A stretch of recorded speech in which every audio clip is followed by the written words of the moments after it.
లైగర్ విషయం వచ్చినప్పుడు ఆయన ఇన్స్పిరేషన్గా తీసుకున్న చాలామంది అప్కమింగ్ డైరెక్టర్స్ కానీ ఆల్రెడీ ఉన్న డైరెక్టర్స్ కానీ వాళ్ళందరూ ఫేస్బుక్కి వెళ్ళిపోయి డైరెక్ట్గా ఏమైంది నీకు అన్న మాటలు అయితే మాట్లాడారు. అంటే చూసే వాళ్ళందరికీ కూడా ఆడియన్స్కి కొంచెం ఇబ్బందిగా అనిపించింది. ఓకే, ఒక ఫ్లాప్ ఓకే, ఫేస్బుక్ దాకా వచ్చేసి పబ్లిక్గా ఆయన ఇన్స్పైరింగ్గా తీసుకున్న వాళ్ళు, ఇన్స్పిరేషన్గా తీసుకున్న వాళ్ళే ఎందుకు ఇలా అయిపోయావు అన్న క్వశ్చన్స్ వచ్చి, అప్పుడు మీరు ఇంట్లోనే ఉంటారు కాబట్టి ఫ్యామిలీ కాబట్టి ఆయన ఎలా డీల్ చేశారు అసలు అవంతా? ఒకసారి ఫ్లాప్ అయితే మళ్ళీ సినిమాతోటే ఆయన సమాధానం చెప్తారు ఎప్పుడు కూడా. దీనికి ముందు ఇస్మార్ట్ శంకర్ కానీ, దానికి ముందు టెంపర్ కానీ, దానికి ముందు పోక్రి కానీ, అవన్నీ ముందు పోక్రికి ముందన్నీ గ్యాప్, టెంపర్కి ముందు గ్యాప్. సో సినిమానే మళ్ళీ సినిమా మాట్లాడుతుంది. అప్పటి వరకు ఆయన మాట్లాడడం కానీ ఏది చేయరు, మళ్ళీ సినిమా రాసుకుంటారు, మళ్ళీ సినిమా. సో సినిమాతోటే సమాధానం చెప్పగలదండి. ఇలా ఇప్పుడు నిజంగా ఫ్యాన్స్ అప్సెట్ అవుతారు, వాళ్ళకి ఏం సమాధానం చెప్తాం? మళ్ళీ సినిమానే సమాధానం చెప్పాలి. వాళ్ళని హ్యాపీగా ఉంచాలంటే సినిమానే మాట్లాడాలి. మనం ఎంత మాట్లాడినా అది వేస్ట్. కమింగ్ టు వెయ్యి దరువై, ఇన్ని రోజులు షూట్ చేశారు, ఎప్పుడు షూట్ చేశారు అసలు మాకు తెలియకుండా డైరెక్ట్ సినిమాతో వచ్చేసి ఇదిగో 15th రిలీజ్ అంటున్నారు. ఒకసారి ఈ సినిమా గురించి చెప్పండి. 34 daysలో చేశారండి డైరెక్టర్. అవును. ఎప్పుడు స్టార్ట్ చేశారు అసలు? లాస్ట్ ఇయర్ స్టార్ట్ చేశాను. ఓకే, 34 daysలో ఫినిష్ అయిపోయింది. గ్యాప్ తోట ఒకటే స్ట్రెచ్ అండి. ఒకటే స్ట్రెచ్. మధ్యలో మేము ఒక సాంగ్కి వెళ్ళాం, అది గ్యాప్. మధ్యలో ఒక 2 days చేసాం, అది గ్యాప్. సో తప్ప మ్యాక్సిమం 30 days 29 days కొట్టేసామండి. ఏంటి అంత కాన్ఫిడెంట్? స్టోరీ మీద కాన్ఫిడెంట్? అవునండి, స్టోరీ బేసిక్గా స్టోరీ అంటే డైరెక్టర్ తీసుకున్న స్టోరీ అండ్ ప్రొడ్యూసర్ గారి ఎంకరేజ్మెంట్, ఈ రెండు సెట్ అయితే అది 34 daysలో చేయడం జరిగింది. బేసిక్గా అంటే నాకు ఈ వెయ్యి దొరువై అన్న సినిమా నాకు ఒక 1/2 hourలో కథ చెప్పారు. బట్ నాకు అర్థమైంది, ఈ ఫ్లేవర్ కదా మనకు కావాల్సింది. Okay, fully entertainer, comedy. అయితే మనం ఒక చిన్న విషయం చెప్తున్నాం అంటే ఒక సినిమాకి పర్పస్ ఒకటి ఉంటుంది, ఎంటర్టైన్మెంట్ చేసేవచ్చు, వదిలేయచ్చు. బట్ ఇందులో ఒక సినిమాకి ఒక అంటే బయటకు వస్తే ఓకే ఈ సినిమా రెగ్యులర్ కాదు, రెగ్యులర్ అయినా సరే ఏదో డిస్కస్ చేశారని అది వస్తుంది. సో అలాంటి సినిమా నాకు ఉపయోగం అని చెప్పి నేను 1/2 hourలో ఆయన చెప్పే విధానాన్ని బట్టి నేను చేద్దాం సార్ అని రెడీ అయిపోయాను. సో ఆ తర్వాత డైరెక్టర్ గారు, ప్రొడ్యూసర్ గారు సెట్ అయిన తర్వాత లొకేషన్స్కి వెళ్ళి ప్రీ ప్రొడక్షన్ ఎలా చేసేవారంటే అక్కడే షార్ట్ డివిజన్ చేసుకొని షూటింగ్కి 15 days తర్వాత వెళ్ళాం. సో అలా హోంవర్క్ చేశారు. దానివల్ల ఆర్టిస్టులు కూడా అందరు కోఆపరేట్ చేయడం వల్ల 34 daysలో కమర్షియల్ ఫిల్మ్ అంటే మీరు 4 ఫైట్లు ఉంటాయి, 4 సాంగ్లు ఉంటాయి. సో ఆర్టిస్టులు అందరూ పెద్ద వాళ్ళు ఉన్నారండి. సో అదంతా ప్లానింగ్తో ఆయన చేయడం జరిగింది. ఓకే, సినిమా సక్సెస్ అనేది ఇప్పటిదాకా ఎవరు క్రాక్ చేయలేని ఫార్ములా.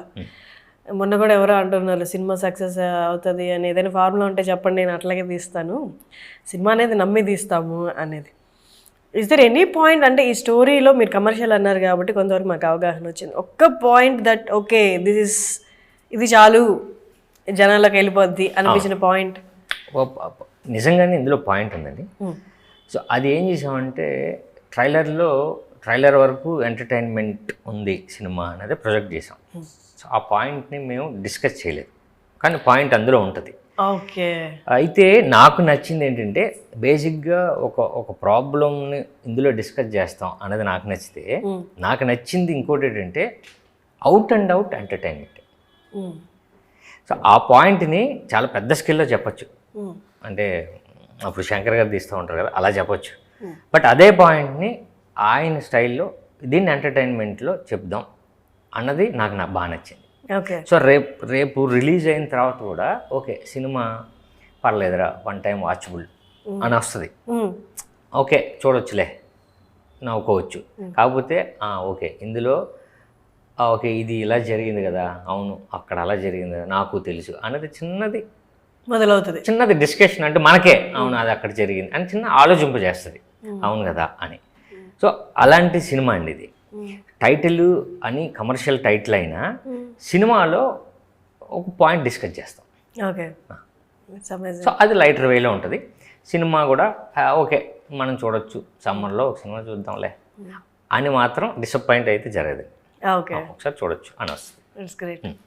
నార్మల్గా అందరికీ అంటే అవుట్ సైడ్ ఫిలిం ఇండస్ట్రీ వాళ్ళందరికీ ఏమనుకుంటారు అంటే యాక్టర్స్కి హీరోలకి ఎవరికైనా సినిమాలు ఉంటేనే డబ్బులు ఉంటాయి, సినిమాలు అయినప్పుడు వాళ్ళకి డబ్బులు ఉండవు, వాళ్ళు ఎవరో ఒకరిని అడుగుతారు, వాళ్ళ ఫ్యామిలీ మీద డిపెండ్ అవుతారు అని. మీరు మీ అన్న డబ్బులు అడిగారా? ఇప్పటికీ కూడా నాకు అన్నయ్య దగ్గర నుంచి సపోర్ట్ ఉంటుందండి, ఉంది. ఓకే. నాకు ఫ్యామిలీ సపోర్ట్ లేకపోతే అవ్వదు. ఇప్పుడు అన్నయ్య దగ్గర ఉన్నాయండి మా అమ్మ, రెండో అన్న, మా ఫ్యామిలీ, ఇప్పుడు వైఫ్ సపోర్ట్ లేకుండా అసలు జరగదు. అది ఉంటుంది సపోర్ట్, అది ఏ విధంగా వస్తుంది అన్నది ఓకే, అంతే కదండి. బట్ ఒక గ్యాప్లో సపోర్ట్ వస్తుంది, తీసుకోవాల్సిందే. లేకపోతే ఇప్పుడు నేను ఏదో అనుకున్నాను కదండి, దాంట్లో రీచ్ అవ్వాలని నేను. సో అది రీచ్ అవ్వాలంటే సపోర్ట్ తీసుకోవాల్సిందే. ఉంది సపోర్ట్ ఉంది. మీరు ఫిలిమ్స్ కాకుండా అపార్ట్ ఫ్రమ్ ఫిలిమ్స్ ఏమైనా చేస్తున్నారు? ఏది లేదండి ప్రజెంట్. ఫస్ట్ ఇది కొడదాం. ఫస్ట్ ఇది కొట్టిన తర్వాత మీరు అన్నట్టు ఏదో చేయాలి. ఓకే. బట్ నార్మలీ ఇండస్ట్రీలో ఉన్న వాళ్ళు ఏదో ఒక స్టాండర్డ్ బిజినెస్ స్టార్ట్ చేస్తారు, అలాంటి ఆలోచనలు ఉన్నాయా మీకు? అదేనండి, ఇప్పుడు మన దగ్గర కొంచెం డబ్బులు వస్తే ఇప్పుడు దానికి వెళ్ళచ్చు. ఇప్పుడు దానికి వెళ్ళాం అనుకోండి, ఈ పని ఆగిపోద్ది. ఓకే. 100% ఇప్పుడు దాకా సేవ్ చేయలేదంటారా? వచ్చిన ఖర్చు వెళ్ళిపోతుంది ఇంకే. అదే అంటున్నాను, ఈ దగ్గర డబ్బులు ఉన్నాయా లేదా అనేది cinema industry open secret. Okay. దీని ముందు సినిమా దాన్ని బట్టి అర్థమైపోద్ది ఎవరి దగ్గర ఎంత ఉంది, ఎవరి దగ్గర ఏంటి అనేది తెలుస్తూ. అంతే కదండి. పొలిటీషియన్స్ మనం చెప్పలేం, ఏదో అట ఇది అట ఉంది అక్కడ అది అనేది మనకి అది ప్రూవ్ అయితే చెప్పగలం తప్ప ఇది ప్రూవ్ అక్కర్లేదు. డైరెక్ట్ సినిమాలను బట్టి మనం చెప్పొచ్చు. ఎగ్జాక్ట్లీ, అంతే కదా. So nice. మీతో మాట్లాడుతుంటే చాలా ఇంట్రెస్ట్, అంటే ఎవరు మాట్లాడరు ఇలాగా. అండ్ ఇంకొకటి, సత్యం రాజేష్ గారు, సునీల్ గారు, పెద్ద పెద్ద యాక్టర్స్ అందరూ కనిపిస్తారు. బట్ మీ అందరూ ఒకప్పుడు ఫ్రెండ్స్ కదా? చాలా అండి, అందుకే మనం 34 daysలో చేసాం. ఓకే. లేకపోతే చేయలేమండి అది. బట్ అందరూ అంటే మనం 10th తర్వాత ఇంటర్మీడియట్ తర్వాత డిగ్రీయో ఇంజనీరింగో అట్లా ఎలా అంచెలంచెలుగా ఎదుగుతారో మీరందరూ కూడా ఒక చిన్న ఆర్టిస్ట్గా, అంటే అందరూ చిన్న సినిమాలు, చిన్న ఆర్టిస్ట్, తర్వాత హిట్, తర్వాత బిజియెస్ట్ ఆర్టిస్ట్, ఈ సైకిల్ అంతా మీరు మాట్లాడుకుంటారా కలిసినప్పుడు? డెఫినెట్గా అండి. ఇప్పుడు సునీల్ గారు నేను చేస్తున్నప్పుడు ఆయన స్టార్, అప్పటికే ఆయన కమెడియన్గా పెద్ద స్టార్. ఆ తర్వాత ఆయన హీరో అయ్యి తర్వాత మళ్ళీ స్టార్ అయ్యారు. ఆ తర్వాత చిన్న గ్యాప్ అయినా సరే ఇప్పుడు మొత్తం ఇండియా అంతా తిరిగేస్తున్నారు. అవును కదండి. పుష్ప తర్వాత మొత్తం అసలు సత్యం రాజేష్ భయ్య నేను అసిస్టెంట్ డైరెక్టర్గా ఉన్నప్పటి నుంచి నాకు బాగా పరిచయం. మీరు అంటే బంపర్ ఆఫర్ సినిమాలో ఎందుకే రమణమ్మ, అంటే రమణమ్మ మా అమ్మ పేరు కదా, రమణమ్మ అన్న పేరు ఇచ్చింది సత్యం రాజేషే. అన్నయ్య అప్పుడు ఏదో పేరు అనుకున్నాడు, సీతమ్మ ఏదో అనుకున్నాడు. లేదు సార్, మన అటువైపు వైజాగ్లో రమణమ్మ ఎక్కువ పేరు ఉంటుంది అంటే రమణమ్మ మార్చారు. సో అప్పటి నుంచి ట్రావెలింగ్ సత్యం రాజేష్.